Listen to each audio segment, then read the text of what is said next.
Good evening and welcome. My name is Daniel Peabody, and on behalf of myself, Elizabeth Leach, and the gallery team, I'd like to welcome you here this evening.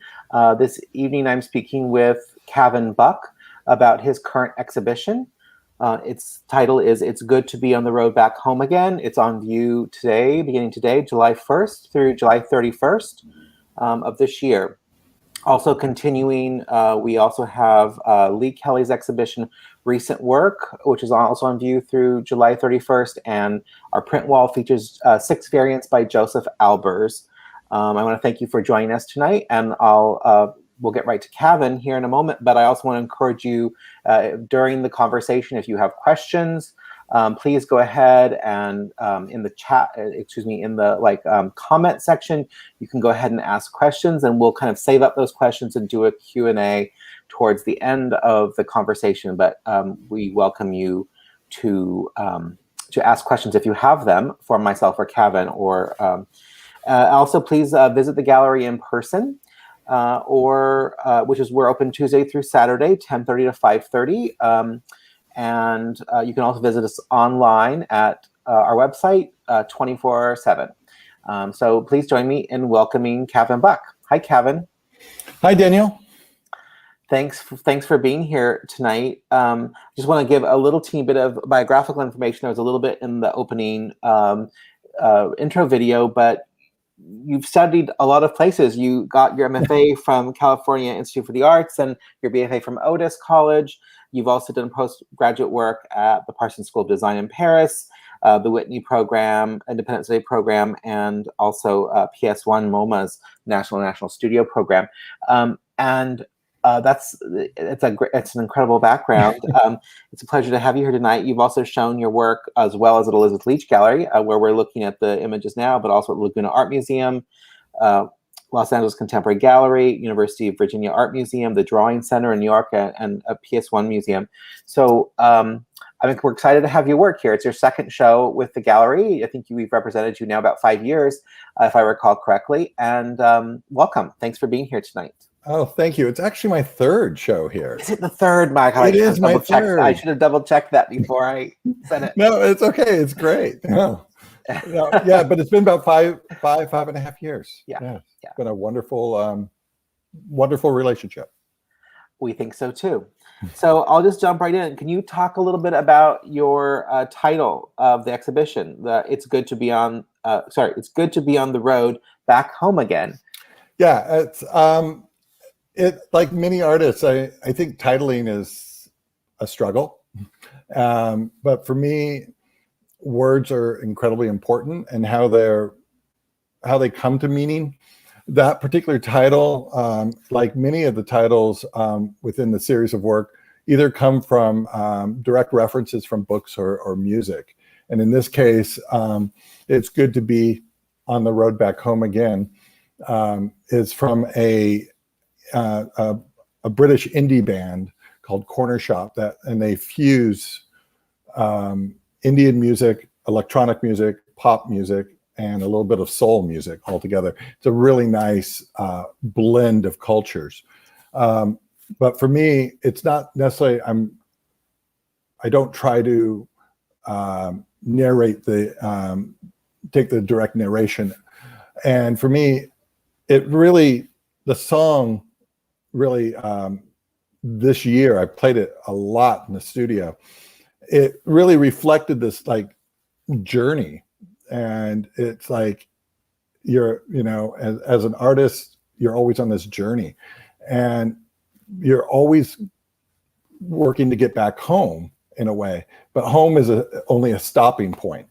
It's where you rest, you revitalize, you re-energize yourself to go back out. And so I'm at a point with this series of work, which I started in 2015, where it's time to start to revitalize.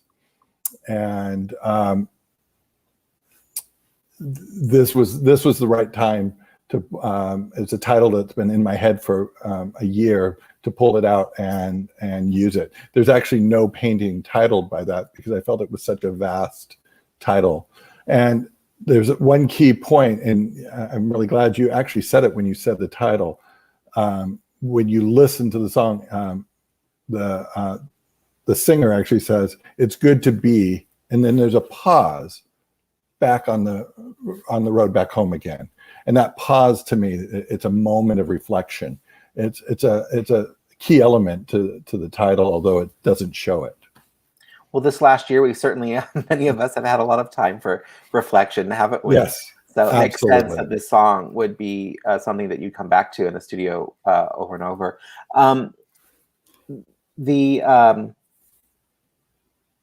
You mentioned home as being kind of a rest place, and that kind of prompted me to think about, I had a different question, but I was going to do them slightly out of order. Can you talk a little bit about your interest in ideas surrounding the passage of time and movement through space? Because I feel like that kind of touches on some of those things you're talking about from in that last conference, our last question.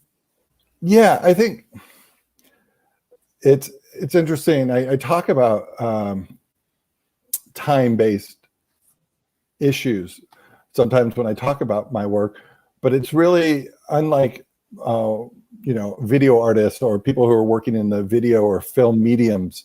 I'm interested in time as a reflection, time as a meditation.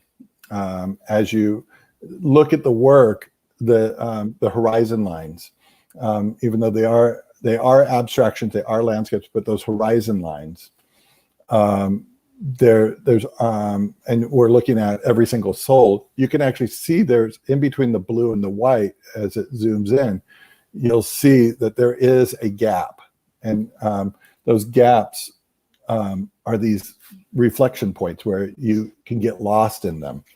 And so this idea, what I'm usually getting at is a sort of mental meandering. Every time you come back to the painting, it changes. There's obviously a sense of romanticism in landscape painting, be it the Hudson River School painters or the West Coast watercolorists. You can find in a Turner painting this incredible amount of motion. And I'm actually interested in the stillness and that time passing. That's the reason why I don't put people, I don't put references to people. In other words, they're debris, houses, roads, stuff like that. It's really about that moment of time. And it's not a still time. I actually think of these as motion paintings. Mm-hmm. Well, they definitely have an action quality to them. I mean, you're painting them, these amazing lines by hand, and this layering of them. There is so much movement in the work. It's really incredible. I think it's interesting because I feel like one of the things that kind of plants some reference to landscape, because the works are so abstract, and we can talk about that a little more in a moment, but I feel like you mentioned the horizon line, and it's really quite wonderful how in the exhibition, as you look throughout the space, you see just this sort of horizon line that just moves all the way around the room. And I feel like the horizon line is the thing that is the reference to the landscape most visibly for me. Mm-hmm. Yeah, well, the horizon line, we look at a horizon line as horizontal, moving left to right or right to left. To me, it goes back to the time-based. Those have the ends. There's a periphery end on each end of it. What I like, and where the time base is, specifically in the color paintings, like the King of California, the one that is on screen now, is that you have that forwardness, the sort of the moment now, but the horizon line allows you to go sort of around it, behind it. There's something beyond there, something to go to, something to move forward to. So it's, to me, the horizon line isn't about a line going across the painting. It's about moving forward over the painting.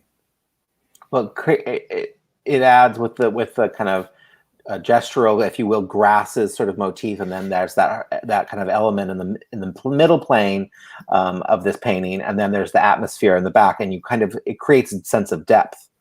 right, and creates a sense of space visually within the painting. Yeah, absolutely. There's the paintings, unlike traditional landscape, the paintings are relatively flat. They're not as flat as, as say a Rothko would be flat, but it balances that idea. It plays on the idea of, is it depth or is it flat? It's not one or the other. It goes either way.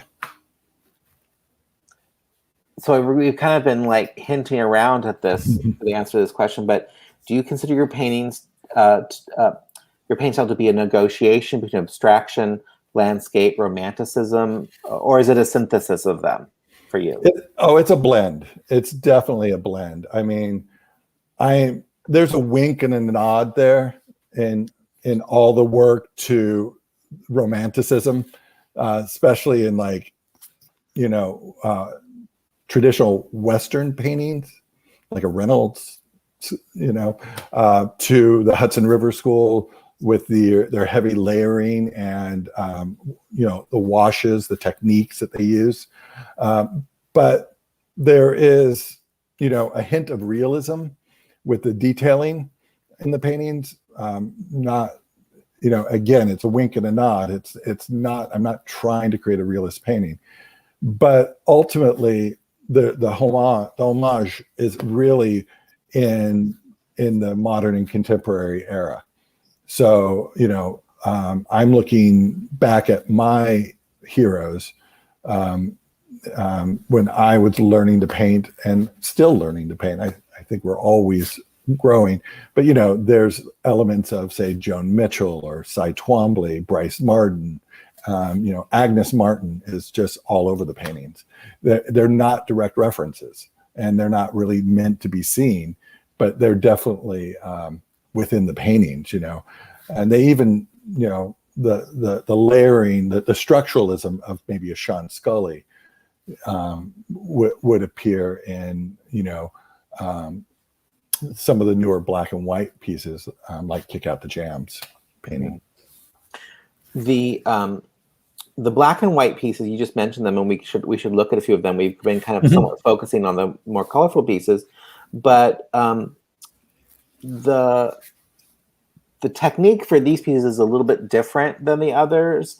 And can you talk a little bit about the process of making these and how it relates, how it compares and contrasts with the others? And do you consider these ones, this is sort of a leading question because I kind of know the answer, but are these ones maybe more experimental than the others? I probably wouldn't say I wouldn't use the word experimental. They definitely, they're related to the color works, but I would say that they're more hybrids. I don't know if they're paintings or drawings at this point. They're a little bit of both. I really geek out at artist techniques, how artists get to where they're getting, be it, impasto or glazes, what type of brushes are they using? What type of palette knives are they using? Oil, acrylic, what type of chemicals are they putting in? So I've been like that for 30 years. This is a technique I sort of came up with back in graduate school at Cal Arts in the late 80s. And it was a way to work on paper quickly and very gesturally by mixing ground, in this case, in Love You Till the End, it's charcoal. And so it's ground charcoal. And then it's applied with a non-binding like an acetone.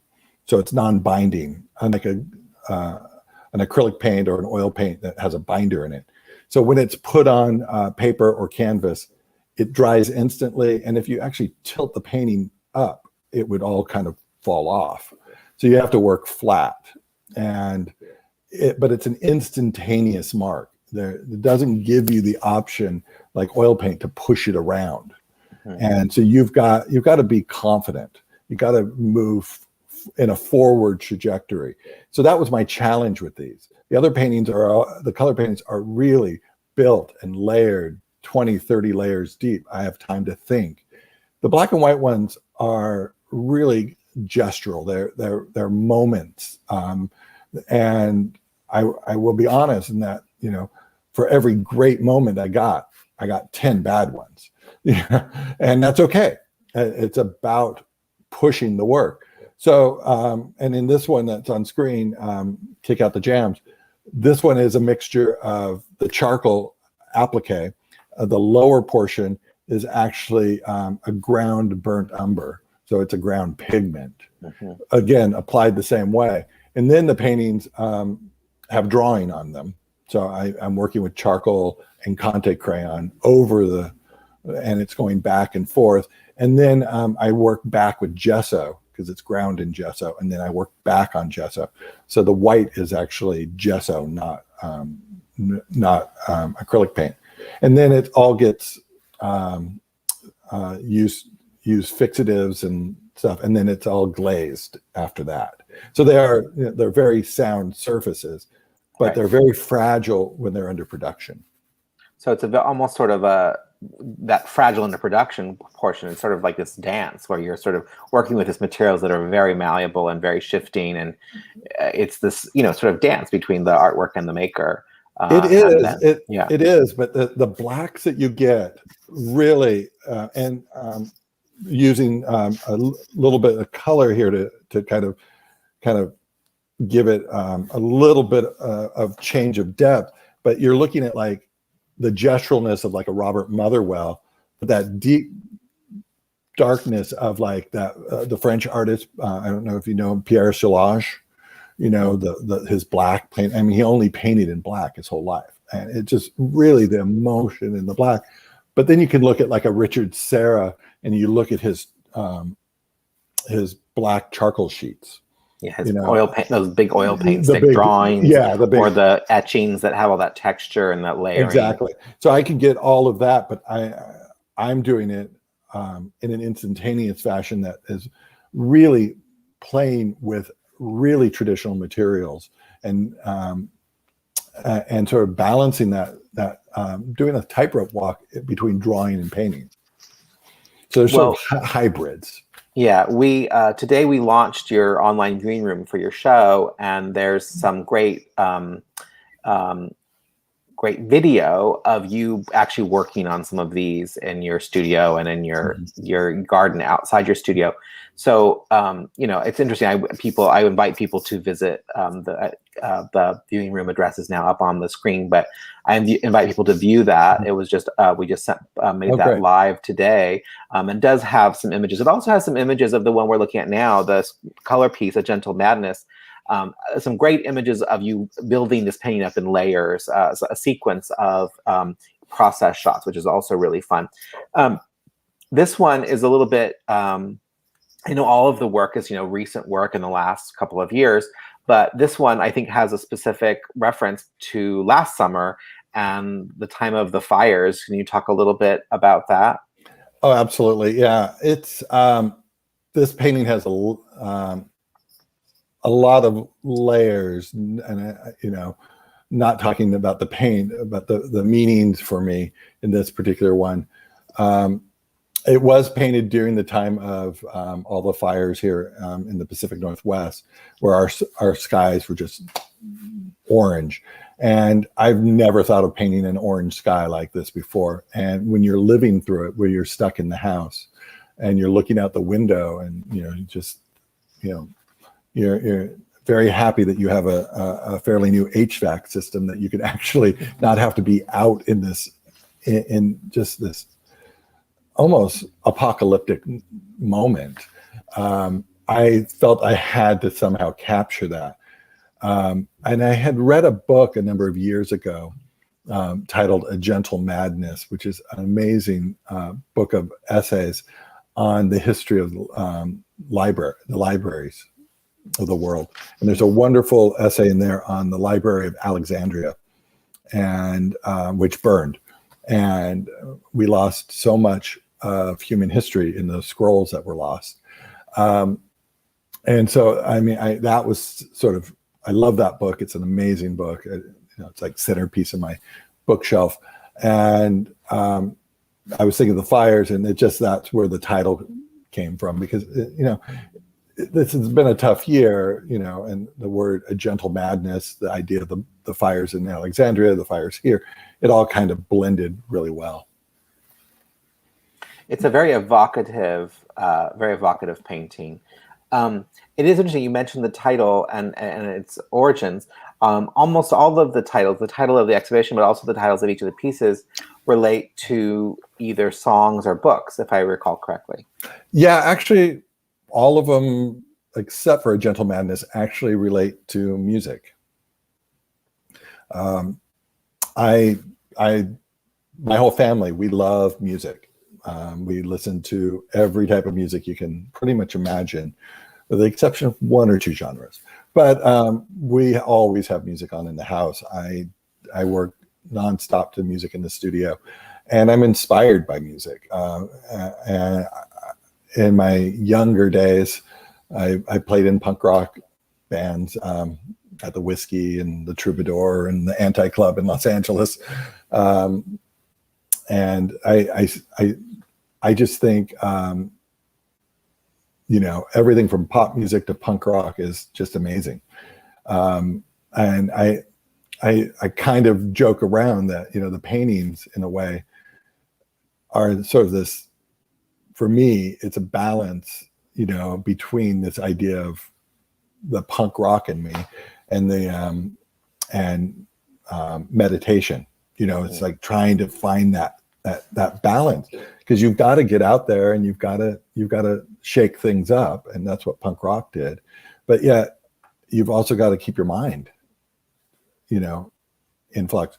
So like the painting on screen now, Red Shadows, is one of the most punk rock titles. It comes from a band from TSOL, a Southern California band, and and that that edginess of the red, colliding with the white up top, as I said, these paintings are not literal descriptions of the songs, but the songs,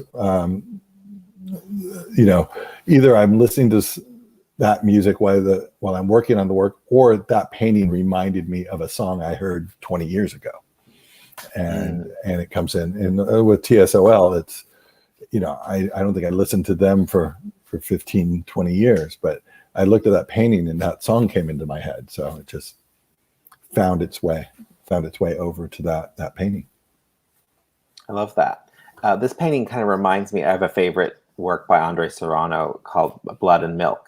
And it's that very famous photograph of the slide, or the, kind of dish with milk in one side and blood in the other, and the interaction of them, the white and the red connecting, and somehow in talking and hearing you talk about it and looking at it again, it really made me think of that. Interesting. So it is interesting how artwork can create all these associations. So it sounds like you're kind of making the work based on, correct me if I'm wrong, but you're kind of making the work that's inspired by the palette and the colors and the gestures, and sometimes things you're listening to, but then also it's not necessarily that like you're listening to a particular piece of music while you're making a piece and then that becomes the title, but it's more like what's the feeling of the painting versus the connected feeling of the song. Exactly. Is that right? Yeah. You're right there. I couldn't say, look at one or work on one painting and listen to one song. The painting that you have up now, Every Single Soul, that painting took a number of months to build up the surfaces, build up the levels of glazing to get it to where it's at, and to listen to one song for 2 months would kind of drive me crazy. So of course. It's interesting because these works have quite a gestural quality that feel very kind of immediate.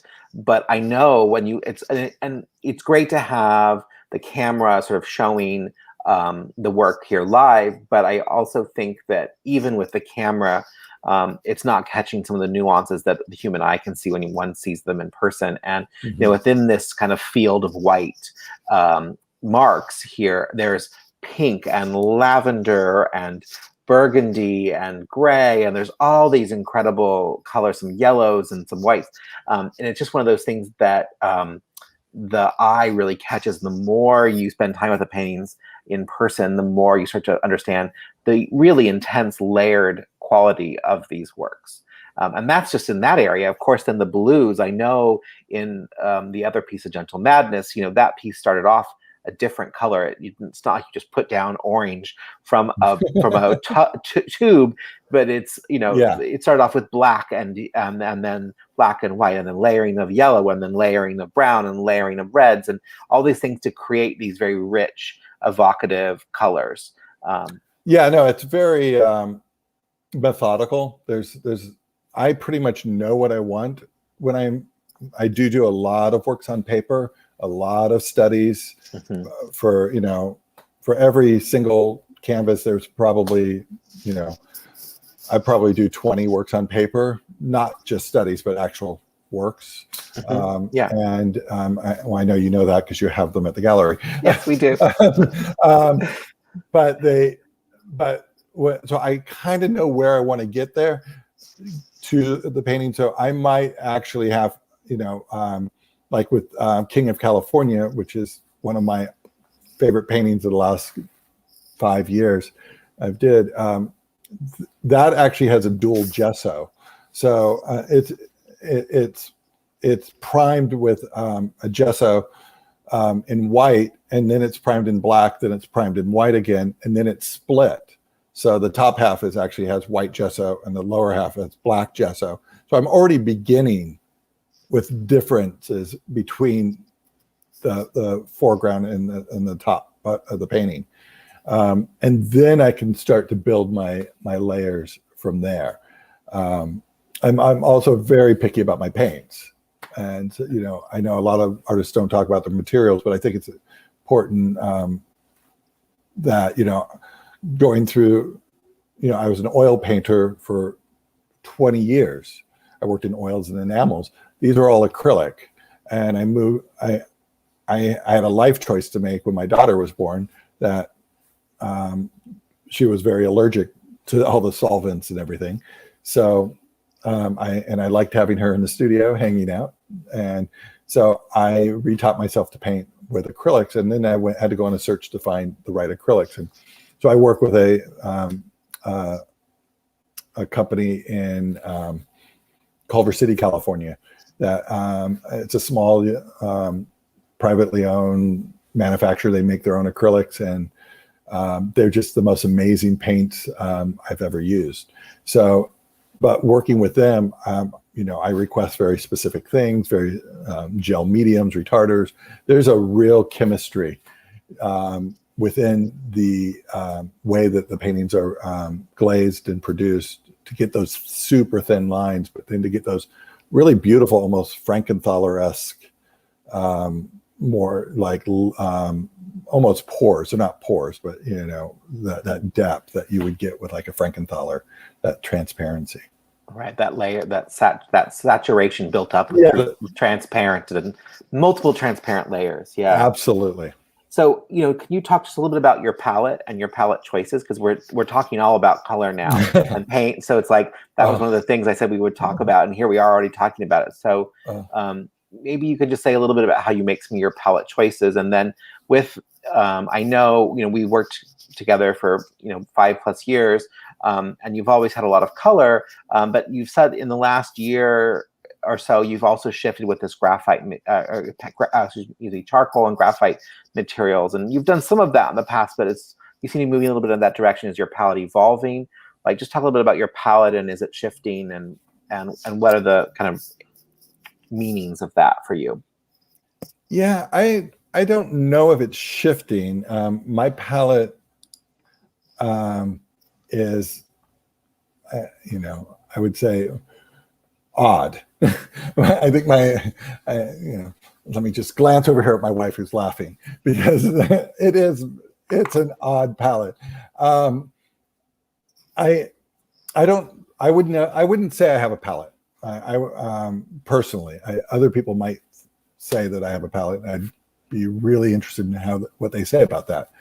But when I'm making a painting, and if it's the blue on every single soul, I want to explore something. And in that case, I wanted to explore like that moment of last bit of light of before absolute darkness.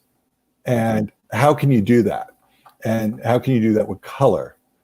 And so, I didn't want bright white, and it looks on screen, it looks very white, but as you said earlier, there's a lot of color in there.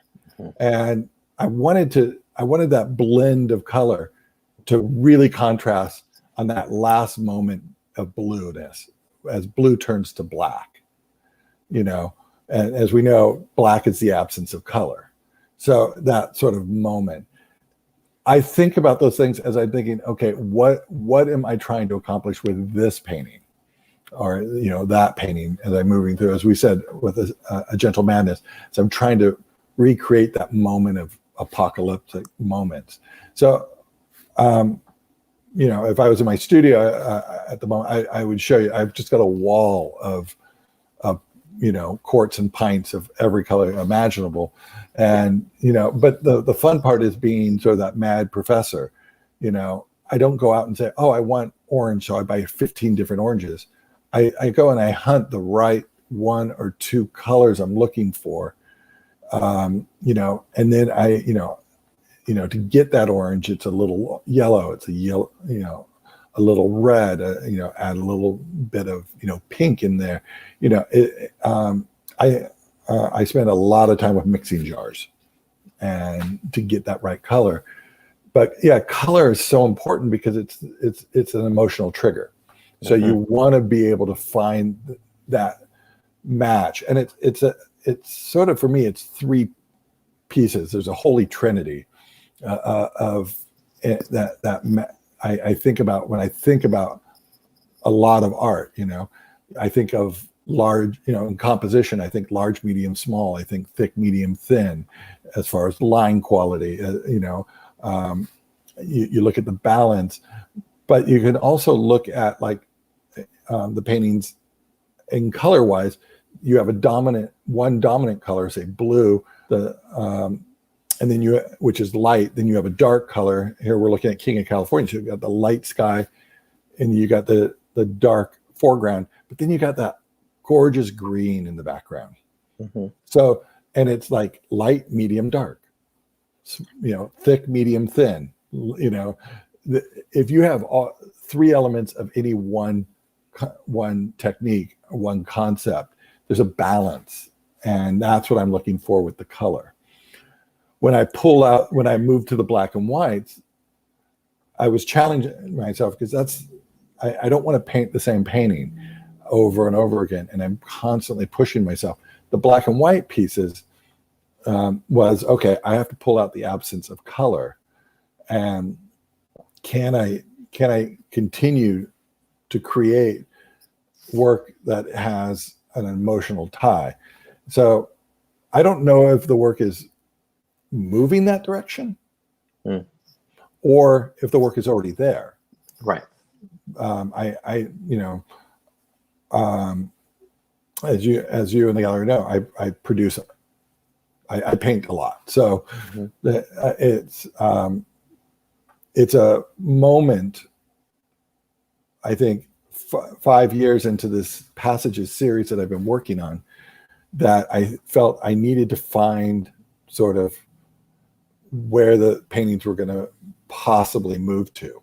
And I'm not thinking that I'm moving from color to black and white, but I wanted to take the color out to see where that road might take me. Well, I know you have not only a background as an artist, but also as an educator. And years ago, when I was a graduate student myself and also a teaching fellow, when we started with teaching composition as a teaching fellow, we always had the students work in black and white because it's how you can get to the essence of many of the principles of art making very quickly. And so it makes sense that as you experiment with new gestures and new techniques and new materials, that one might, let color drain away and focus on a particular kind of mark making on a particular kind of material as a way to kind of get to the essence of kind of a new sort of way of approaching the problem we always are, as people as artists are always looking at. This show, I think the past shows had pieces, quite a number of large and small pieces, but I feel like this show even has, we have a number of diptychs where you really are pushing the scale of your work even bigger than we've seen it before. And I'm wondering kind of how you make the decisions around scale in your work. Scale's really interesting to me as a concept, not just in my work. When I worked at Otis College of Art and Design in Los Angeles, they were at a building. I love this. It's a short little story. They were in their historical building down in near MacArthur Park in downtown Los Angeles, and it was like floor to ceiling. You had 50-foot ceilings, giant painting rooms. It was designed as a painter's studio, and so you had painters like Lawrence Skype and Emerson Wolfer making gigantic paintings, and then the school moved to where they currently are. And I was working there. I was a student there at the old location, and then I worked there in the old location. And I was there when they moved to Westchester near LAX, and where they currently are. And they put the painting department on the top floor, on the 7th floor. And all of a sudden, big painting disappeared in the history of the college. I mean, the college had been open since 1918, and they were known for these big, gigantic paintings. I mean, Jackson Pollock painted in those rooms at one point. And now everyone was like going to their car with these really nice, polite little paintings. And people couldn't figure it out. And I'm just like, it's because they have to come down the elevator. The size kind of fit the space. For me, before I moved to Portland in 2011, I had a 5,000 square foot studio just south of LAX in Inglewood, which was I was doing big sculptures and big canvases, and my studio here is pretty small. And so I started, as I was beginning this series, I started works on paper, and my first show with Elizabeth Leach was all works on paper. Mm-hmm. That's right. And it was just total works on paper. And it was a wonderful show. It was a wonderful introduction to the work. But as it moved from paper to canvas, the next series of paintings were about 4 foot square, I think 44 inches or so. So there were some that were 3 foot by 4 foot. And still, for me, that's a polite size. To me, that's still a small painting. Very much the size of Red Shadows there. That's 36 by 48 inches. Mm-hmm. And I really wanted to get back to making some large work. And so I wanted to push myself, but I really wanted to really focus on that horizon line.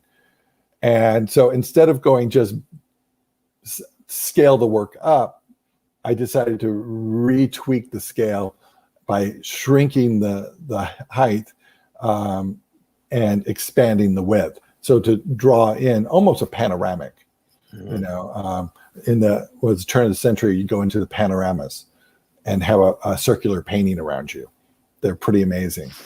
I didn't want to create a panorama, but I wanted to have that moment where it was not as big as your periphery, but it had that moment.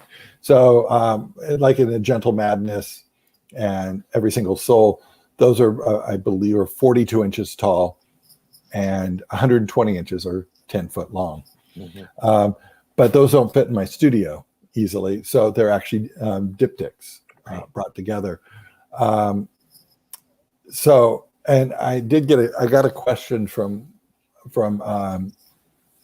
one of my students, and like, wow, that's a big painting. And to me, it's still, it was a great moment, but I could, currently in the studio, they've moved from 10 foot to I think they're 12.5 foot now. Mhm. But the diptychs have a great history. The idea of multiple panel paintings have a great history, and size and space has a great history. I love Joan Mitchell's triptychs, but to me, triptychs also go on to like altarpieces. So I'm moving from diptychs to triptychs because it's sort of that balance of, the altarpiece, the history of Joan Mitchell's landscapes. But I'm still in that sort of moment of Francis Bacon. I don't know if you know that story where he painted his whole life in this little room, and the photographs are just amazing. Yeah, it's an amazing room. It's like a bomb blew up in there, and paint tubes, and it's like I couldn't be in that room for 2 minutes. It'd be crazy. But that's where he made the most significant work of his life. And later in his life, he had all this money, and he built this gorgeous studio not far from there, I think. And he moved everything over there, and he was stymied. He couldn't paint, and he went back. And his diptychs and triptychs are people ask, why did you paint those that size? Why is everything that size? That's the biggest it would fit out the door.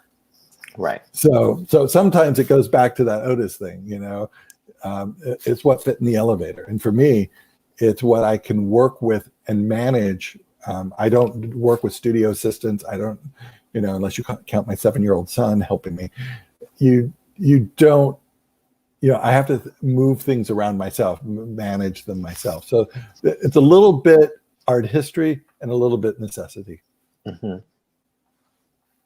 Absolutely. I do love that the diptychs have there's an expansiveness to them that is really quite nice.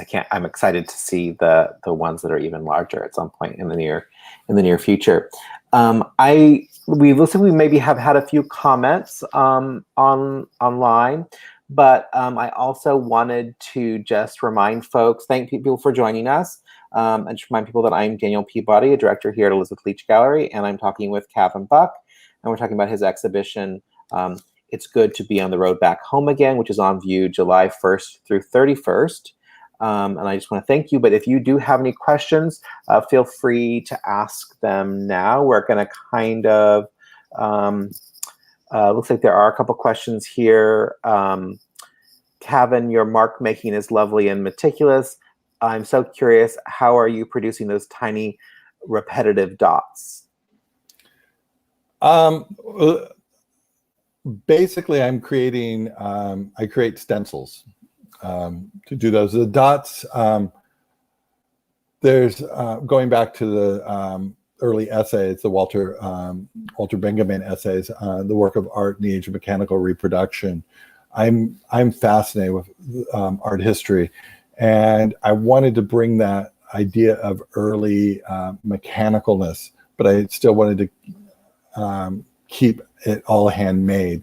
So I created my own stencils that I make for each painting. And so each painting, some are thicker, some are thinner, but they help me bring a grander depth to the paintings. Yeah, they do add a great amount of texture, and just kind of creates a certain amount of atmosphere even within the kind of lower, more dense portions of the piece. I think we're going to also just take a quick moment. If there are more questions, please go ahead and ask them. And we're just going to take a quick moment and spin through some of the other exhibitions on view at the moment. Lee Kelly's show here, recent work of Lee Kelly is a artist based here in Portland. He's 89 years old and has had an amazing 60+ year career. We're showing recent work, and you're seeing some works in Corten steel, some beautiful collage studies, and then there's also a new work, Tibetan Wedding, in stainless steel, and Lee has also been doing some works in bronze, cast bronze, working with lost wax casting. So there are some beautiful works on view. Seeing one of them there, and then there's a great study for that piece that's framed and on the wall behind. And This show is also on view through July 31st. Lee we did an opening for this exhibition, Lee's exhibition, in June. So if you would like to hear some more information about Lee's show, please take a look at the viewing at our online virtual opening from last month. And then we also, at the back of the gallery, and the camera can slowly make its way there, we have the exhibition with Joseph Albers, the print wall featuring Joseph Albers' work from 1969, 6 variants, a suite of 6 screen prints. Kavin, thank you so much for joining us and for the incredible show. Do you have anything else you'd like to add about your exhibition? Yeah, well, first of all, it's just, let me say thank you. I mean, the Elizabeth Leach Gallery and the staff there, everyone is just amazing to work with. It's incredible. And to actually have a show with Lee Kelly, that's just like having show of art history. That's just incredible.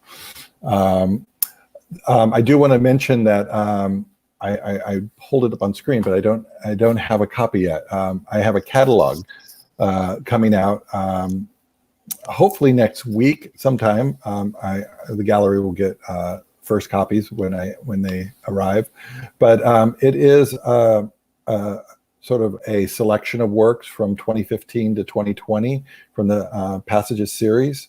So some of these paintings that are in the show actually made it into the catalog, but the date's about 5 years worth of works on paper, drawings, and works on canvas. And there's a wonderful essay by Ed Shad, who is the publications manager and curator at the Broad in Los Angeles. So I'm very excited about that coming out in about a week. It'll be great to see. I've seen a draft of the book. It looks really great. I'm excited to have some copies of those in the gallery soon. And visitors who come and visit in person will be able to see them. And also, if you'd like to see, I think there is a link to the essay by Ed Shad on the online viewing room. So if you're anxious to read that before you come in and see the book in person, you can visit the online viewing room, which I think it looks like the web address for the viewing room is on screen right now. So you can visit that on the Elizabeth Leach Gallery website, and you can view the essay as well as some of the videos and information about this exhibition.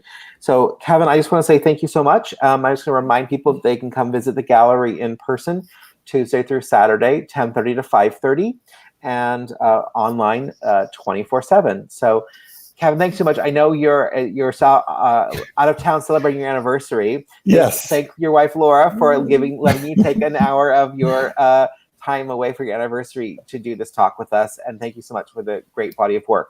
Well, thanks, Daniel, and thank you for letting me be part of the gallery's 40th year anniversary. It's really wonderful. It is exciting. It's a privilege. With COVID, it's not quite what we envisioned for our 40th anniversary year, but we are making the most of it, and we're putting on great exhibitions, including your show and Lee's, and we're just thrilled to have you be part of it. And we'll have our own book coming out early next year that we're currently working on for celebrating the 40 years of the gallery. So it's nice that we got to plug your book, and thank you for reminding me of it. I had it in my notes, but I somehow had skimmed over it. But thank you for the reminder, and we'll get to celebrate our book in a few months as well. So, and I think we should mention that there will be a reception, right, at some point. Yes, but it will be invitation only, so we weren't going to mention it here. But yes, oh no, that's all right. Anyway, that's fine. Those of you are watching, some of you will get an invitation. So we're still keeping the numbers pretty limited because of COVID protocols. Yeah. So I know that things are opening up, and we are thrilled to be back open our full hours, but we're still going to keep our numbers somewhat limited. So anyway, thank you so much, and have a good night. Thank you, everyone, for joining us. Well, thanks, Daniel. Thanks, Kavin.